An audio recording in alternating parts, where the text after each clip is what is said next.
د واده په شپه باندې څه کول پکار دي چې ستاسو میرمن هم خوشحاله شي، ستاسو ژوند هم ښکلی شي او ستاسو د زړه ارمانونه هم پوره شي. یو دوه درې خبرې ډېرې ضروري دي چې اکثره خلکو ته د دې باره کې معلومات نه وي. دا خامخا تر اخره وګورئ. قدرمنو، د واده شپه یو داسې شپه وي چې د دغه شپې ارمان هر ځوان لري. هر هغه ځوان چې د هغه وس نه کیږي چې واده وکړي، نو د دې شپې ارمان کوي، او چا چې دا شپه تېره کړې وي نو ښکاره خبره ده چې د هغه ارمان به هم رجېدلی وي. اوس راځو هغه خبرې ته چې د واده په شپه باندې هغه کوم دوه درې کارونه دي چې هغې ته ډېر زیات خیال کول پکار دی، ځکه چې دغه کارونه بیا تاسو په ټول عمر کې نشئ کولی. نو ستاسو لاس ته دغه موقع راتللی شي چې تاسو بیا دغه کار وکړئ. دوستانو، د ټولو نه اول په یاد ولرئ چې کله هم د واده ورځ وي او ورځ تېره شي او شپه راشي، د شپې چې تاسو کله هم خپلې کوټې ته خپلې کمرې ته ننوځئ، نو د ننوتو سره سم چې کله تاسو سلام واچوئ او بیا خپلې مېرمنې سره کښېنئ، نو په دغه دوران کې د خپلې مېرمنې د سر ویښتان ونیسئ او دغسې دعا وکړئ چې الله پاک دې دغه مېرمن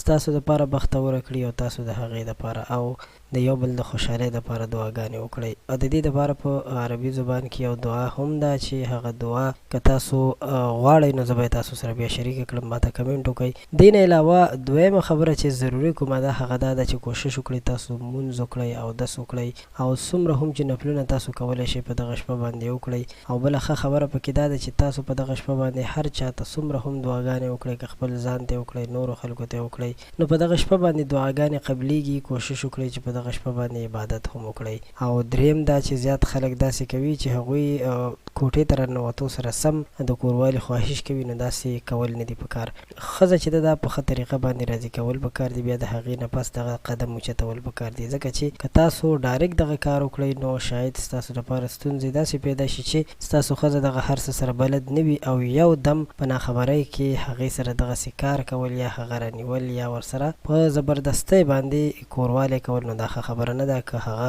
نه غواړي نو باید تاسو ورته یو شپه وخت ورکئ. امید لرم ویډیو به ستاسو خوښه شوې وي.